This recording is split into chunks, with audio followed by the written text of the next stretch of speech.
Hello everyone, welcome back to YouTube channel exam beginner. उम्मीद है आप लोगों की प्रिपरेशन सही चल रही होगी। देखिए, इस सेशन में हम कवर करेंगे यहाँ पर अनदर 20 क्वेश्चंस को, जो कि आपके कंप्यूटर लिटरेसी सब्जेक्ट रहने वाला है एफसीसीआई एग्जाम में। चाहे आप यहाँ पर सीएफएस के लिए प्रिपेयर कर रहे हो, टीओ के लिए प्रिपेयर कर रहे हो, आप यहाँ पर असिस्टेंट के लिए, जूनियर असिस्टेंट के लिए, पर्सनल असिस्टेंट, जहाँ पर भी आपका कंप्यूटर लिटरेसी सब्जेक्ट है, वहाँ पर ये 60 क्वेश्चन जो टोटल रहने वाले हैं 3 वीडियोस के अंदर, वो आपके लिए काफ़ी हेल्पफुल रहेंगे। थोड़े कॉमन से क्वेश्चंस हैं, बट आप देखना कि एग्जाम में आपको इसी तरह के क्वेश्चंस देखने के लिए मिलेंगे।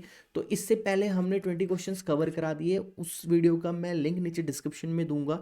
इवन एक प्लेलिस्ट हमने मेंटेन की है, जहां पर आपको जीए पे यानी जनरल अवेयरनेस पे, आपको वहां पर कंप्यूटर लिटरेसी पे, और आपको वहां पर आप F S S I double पे भी आपको यहाँ पर क्वेश्चंस देखने के लिए मिलेंगे। तो नीचे डिस्क्रिप्शन में वहाँ पर लिंक दूंगा मैं उस प्लेलिस्ट का, आप वहाँ जाकर बाकी चीज़ों को भी विजिट कर सकते हैं। तो देर ना करते हुए शुरू करते हैं सेशन को, लेकिन उससे पहले इसी तरह के हर सब्जेक्ट्स पर जो भी इंपॉर्टेंट आपके एमसीक्यूज रहेंगे वो हम सब लेकर आने वाले हैं। ऑलरेडी हम काफ़ी कुछ कवर करा चुके हैं यूट्यूब पे भी। तो आप इन सब के लिए यहाँ पर ये हमारा चैनल सब्सक्राइब कर लेना, अगर आपने अभी तक सब्सक्राइब नहीं किया है। बेल आइकन को भी आप प्रेस कर लेना। और अगर आप हमारे पेड बैच से ज्वाइन करना चाहते हो तो आप हमें इस कॉन्टैक्ट डिटेल पे थ्रू कांटेक्ट करके हमारा पेड बैच को ज्वाइन कर सकते हैं। पेड बैच में आपको सारी चीज़ें प्रोवाइड कराई जा रही है, स्टडी मटेरियल, आपको सारे नोट्स, प्रैक्टिस सेट्स, साथ ही साथ में full length test series provide की जा रही है। डेली बेसिस पे आप कैसे तैयारी करोगे, कौन सी चीज़ें इंपॉर्टेंट होगी, कहाँ से आपको कितना पढ़ना है, हर चीज़ एक सेक्टर में आपको पूरी हेल्प की जा रही है। पेड बैच की डिटेल भी नीचे डिस्क्रिप्शन में आपको मिल जाएगी। तो चलिए देर ना करते हुए इस सेशन को हम शुरू करते हैं। आज का पहला क्वेश्चन है, one nibble is equal to how many bits. एक नेबल में कितने बिट्स के बराबर होती है। देखिए, इस तरह क्वेश्चन जो बिट्स का है आपको डेफिनेटली क्वेश्चंस देखने के लिए मिलेगा। तो मैं कहूंगा कि यहाँ पर ये जो क्वेश्चन है ये एक इंपॉर्टेंट है। यहाँ पर एक नेबल में आपकी 4 बिट्स होती है, तो इसका जो करेक्ट आंसर है वो है 4 बिट्स।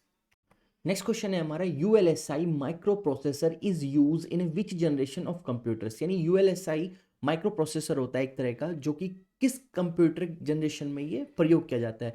यूएलएसआई के मैं आपको बताऊं तो यहाँ पर ये स्टैंड करता है अल्ट्रा लार्ज स्केल आपका इंटीग्रेशन माइक्रो प्रोसेसर होता है। तो इसके बारे में पूछा है ये कहाँ यूज करता है, तो ये 5th जनरेशन में यूज किया जाता है। इसका करेक्ट आंसर है आपका यहाँ पे 5वीं जनरेशन। नेक्स्ट क्वेश्चन है हमारा, हु इन्वेंटेड कीबोर्ड। यानी कीबोर्ड का आविष्कार किसने किया।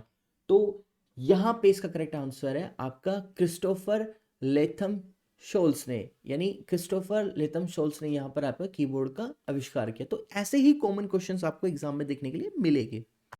नेक्स्ट क्वेश्चन है यहाँ पर हमारा question number 4, what is the meaning of EPROM. यानी यहाँ पर आपका ईपरोम का फुल फॉर्म क्या होती है ये पूछी गई है। तो फुल फॉर्म वाले क्वेश्चंस भी आपको डेफिनेटली एक जरूर देखने के लिए मिलेगा।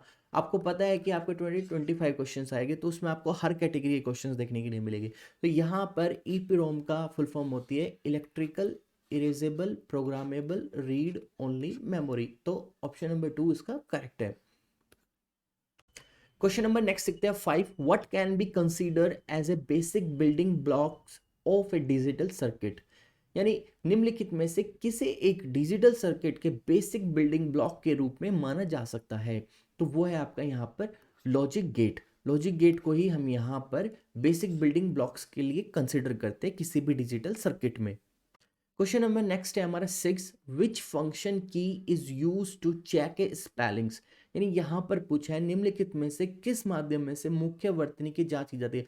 यानी देखिए, कीबोर्ड में से फंक्शन की होती है हमारी, उन कौन सी फंक्शन की के थ्रू हम किसी भी अपने स्पेलिंग चेक कर सकते हैं किसी भी वर्ड की, तो वो होती है आपकी यहाँ पर F7 के थ्रू हम किसी वर्ड की स्पेलिंग चेक कर सकते हैं। क्वेश्चन नंबर नेक्स्ट है हमारा 7, in computer what converts AC to DC. यानी एसी को डीसी में कंप्यूटर के अंदर कौन चेंज करता है, यहां पर ये पूछा है वो डिवाइस कौन सी होती है। तो यहां पर आपकी वो जो डिवाइस होती है वो होती है यहां पर आपकी एस। ये आपको भी मालूम होगा कि एस का काम यहां पर आपका एसी टू डीसी कन्वर्ट करना रहता है। नेक्स्ट क्वेश्चन है हमारा, which among the following is responsible for finding and loading the operating system into RAM. यानी रैम में ऑपरेटिंग सिस्टम को खोजने और लोड करने के लिए कौन रेस्पॉन्सिबल होता है। तो वो होता है आपका यहाँ पर बूट स्ट्रैप लोडर। यहाँ पर बूट स्ट्रैप लोडर का काम होता है आपके रैम को लोड करना सिस्टम के अंदर यानी विंडो के अंदर, और उस चीज़ को ऑपरेट कराना। क्वेश्चन नंबर नेक्स्ट है हमारा 9, bye pressing which key we can move to beginning of a line, यानी निम्नलिखित में से किस की को दबाने से हम एक लाइन के आरंभ पर पहुंच सकते हैं। तो वो होती है आपकी होम की। होम की दबाते ही हम एकदम बिगनिंग ऑफ द पेज पहुंच जाते हैं, बिगनिंग ऑफ द पैरा पहुंच जाते हैं हम। नेक्स्ट क्वेश्चन है what is the full form of T I double F, यानी टी आई डबल एफ का विस्तृत रूप क्या है, यानी यहाँ पे फुल फॉर्म पूछी है। तो वो आपके यहाँ पे स्टैंड करती है टैग्ड इमेज फाइल फॉर्मेट। मैं आपको एक बार रिमाइंड करा देता हूँ कि इस समय हमारा एफसीसीआई पे स्पेशल क्रैश कोर्स बैच चल रहा है कि जो शॉर्ट टाइम पीरियड में कवर करने का टारगेट है इस बैच का, कि कम समय में कितना ज़्यादा हम चीज़ों को कवर कर सकते हैं और एक सही डायरेक्शन में हम किस तरह से अपनी प्रिपरेशन को लेकर चले। ये मैं रिमाइंड करा रहा हूँ उन बच्चों के लिए जिनको अपने अगले 30 से 38 डेज जो भी है उनको सही से यूटिलाइज करना है। तो यहाँ पर इस क्रैश कोर्स में हमने लिमिटेड तो सिलेबस रखा हुआ है, इंपोर्टेड एमसीक्यूज रखे हुए हैं, प्रैक्टिस सेट क्वेश्चंस रखे हुए हैं, फुल लाइन टेस्ट सीरीज रखी हुई है, सारा ही स्टडी मटेरियल को प्रोवाइड कराने के साथ साथ में डेली बेसिस इंस्ट्रक्शन आपको दे रहे हैं। तो हमारा मोटिव है इस बैच में कि किस तरह से आप 30 से 40 दिन को सही से यूटिलाइज कर कर अपने एग्जाम में अधिक से अधिक मार्क्स को आप गेन कर सको। तो ये सिर्फ उन सीरियस एस्पिरेंट स्टूडेंट्स के लिए है जो अपने इस प्रिपरेशन लेकर सीरियस चल रहे हैं, एक सही तैयारी के लिए उम्मीद कर रहे हैं कि किसी तरह हम अच्छे मार्क्स यहाँ पर गेन कर पाए। तो इस बैच में हमारा यही मोटिव है कि किस तरह से आप कम समय में अधिक तैयारी कर पाओगे। तो ज़्यादा डिटेल्स के लिए आप हमें हमारे इस कॉन्टैक्ट नंबर के थ्रू कॉन्टैक्ट कर सकते हैं। ये हमारा व्हाट्सअप नंबर है, यहाँ पर आप हमें कॉन्टैक्ट कर सकते हैं, वहाँ पर आपको सारी डिटेल दे दी जाएगी। बाकी इस पर कौन से टॉपिक इंपॉर्टेंट रहेंगे क्या नहीं इंपॉर्टेंट रहेगा उसके लिए भी मैं एक नीचे डिस्क्रिप्शन में लिंक दूंगा, वहाँ पर जाकर आप उसको चेक कर सकते हैं। नेक्स्ट क्वेश्चन है आपका computer resolution major which of the following, तो यानी कंप्यूटर की जो रेजुलेशन होती है उसे किसके द्वारा मापा जाता है, यानी किसके थ्रू यहाँ पे मेजर किया जाता है। तो वो आपका यहाँ पर किया जाता है नंबर ऑफ पिक्सल में। आपको नहीं देखा होगा कि हमेशा पिक्सल की बात की जाती है। तो यहाँ पर जो फॉर्मेट होता है किसी भी पिक्चर या जेपीजी इमेज पीएनजी का, तो वहाँ पे रेजुलेशन में हमेशा पिक्सल के थ्रू मेजर किया जाता है। नेक्स्ट क्वेश्चन है हमारा which among following is a odd one, यानी निम्नलिखित में से विषम कौन है। देखिए यहाँ पर रैम दिया है, रोम दिया है, कैश दिया, हार्ड डिस्क दिया है। अब यहाँ पर जो आपकी रैम है, रोम है और कैश है, ये अपने आप में एक ही तरह की मेमोरी है जो कि इंटरनल मेमोरी कहलाती है। बट जो हार्ड डिस्क है आपकी यहाँ पर, ये एक एक्सटर्नल आपकी मेमोरी है जो कि यहाँ पर इसका इनके साथ कोई भी मैच नहीं है। तो आपका यहाँ पे जो करेक्ट आंसर है ओड वन के लिए वो है आपका यहाँ पर hard disk. Question number next है who is known as a father of artificial intelligence, यानी आर्टिफिशियल इंटेलिजेंस के जनक के रूप में किसे जाना जाता है। तो वो यहाँ पर आपका जाना जाता है जॉन मैकार्थी को। जो जॉन मैकार्थी है उन्होंने ही इस आर्टिफिशियल इंटेलिजेंस का कॉन्सेप्ट सबसे पहले दुनिया के सामने लेकर आए थे। तो करेक्ट आंसर आपका यहाँ पर जॉन मैकार्थी। तो नेक्स्ट क्वेश्चन है meaning of the data processing is, यानी निम्नलिखित में से कौन एक विषम है। यहाँ पर आपको 4 तरह की टर्म्स दी हुई है, उनमें से एक इनमें अलग है, डिफरेंट है, वो हमें बतानी है। देखिए कलेक्टिंग ऑफ डेटा ये भी प्रोसेसिंग का ही पार्ट है, वर्किंग फॉर द कंप्यूटर ये भी प्रोसेसिंग का पार्ट है, डूइंग कैलकुलेशन ये भी आपका एक डेटा प्रोसेसिंग का पार्ट है, preparing for information for business uses ये आपका यहाँ पर कोई भी प्रोसेसिंग का काम नहीं है। तो यहाँ पर जो आपका करेक्ट आंसर है वो है आपका यहाँ पर ये, तो preparing information for business uses.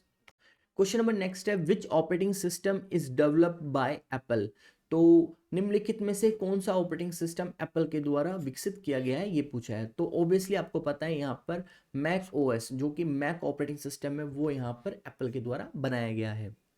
Question number next है हमारा 16 what is the full form of HTTP, यानी यहाँ पर एचटीटीपी का पूरा नाम पूछा है। देखिए इंपॉर्टेंट क्वेश्चन है ये, इस तरह का एचटीटीपी से रिलेटेड एक क्वेश्चन जरूर आपके एग्जाम में आएगा। तो आपको पता होगा यहाँ पर एचटीटीपी की फुल फॉर्म क्या होती है, वो होती है आपकी हाइपर टेक्स्ट ट्रांसफर प्रोटोकॉल। तो करेक्ट आंसर आपका यहाँ पर बी है।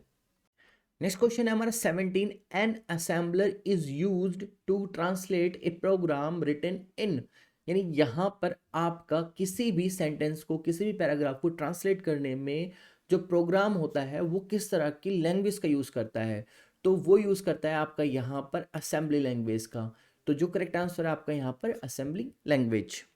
क्वेश्चन नंबर नेक्स्ट है 18 what is the name of a device that converts digital signals to analog signals, यानी डिजिटल संकेत को एनालॉग संकेत में परिवर्तित करने वाली डिवाइस का नाम क्या है यहाँ पर ये पूछा है। तो जो इस तरह की डिवाइस होती है वो यहाँ पर ना तो राउटर होता है, ना ही यहाँ पर स्विच होते हैं, तो यहाँ पर ये मॉडेम का काम होता है जो आपके डिजिटल सिग्नल्स को एनालॉग सिग्नल्स में कन्वर्ट करते हैं। तो जो इसका करेक्ट आंसर है वो आपका यहाँ पर question number option number C. Next question है यहाँ पे, which of the following is known as the administrative section of the computer system, यानी निम्नलिखित में से कौन सा एक कंप्यूटर प्रणाली के एडमिनिस्ट्रेटिव सेक्शन के रूप में जाना जाता है। तो वो यहाँ पर आपका जो जाना जाता है वो होता है आपका यहाँ पर सेंट्रल प्रोसेसिंग यूनिट, यानी जो सेंट्रल प्रोसेसिंग यूनिट यानी सीपीयू होता है आपका, जिसको शॉर्ट फॉर्म में कहते हैं सीपीयू, वही आपकी एक एडमिनिस्ट्रेटिव सेक्शन होता है कंप्यूटर का। तो जो करेक्ट आंसर है आपका वो यहाँ पर है ऑप्शन नंबर डी, यानी central processing unit. Next question है जो कि लास्ट है हमारे इस सेशन का, C is a what kind of language, C किस प्रकार की भाषा है। देखिए जो सी है वो आपके असेंबलिंग लैंग्वेज नहीं है, ना मैकेनिक लैंग्वेज है, और ना ही कोई फ्यूचर लैंग्वेज, वो इस समय थर्ड जनरेशन की एक हाई लैंग्वेज है, यानी जहाँ पे आपका तीसरी पीढ़ी की एक हाई लैंग्वेज ही आपका यहाँ पर करेक्ट आंसर है ऑप्शन नंबर बी। सो ये थे 1 से लेकर 20 इंपॉर्टेंट कंप्यूटर क्वेश्चन जो कि काफी कॉमन थे, और इनमें से ही एक आध क्वेश्चन आपको डेफिनेटली देखने के लिए मिलेगा। मैं दोबारा से जोर डालकर बोल रहा हूँ कि जो ये 20 क्वेश्चन थे इनमें से आपको एक आध क्वेश्चन डेफिनेटली देखने के लिए मिलेगा एग्जाम में, एक या दो क्वेश्चन आपको जरूर मिलेगा, क्योंकि बहुत ही कॉमन और इंपॉर्टेंट से हर एग्जाम में ये क्वेश्चंस देखने के लिए मिल जाते हैं।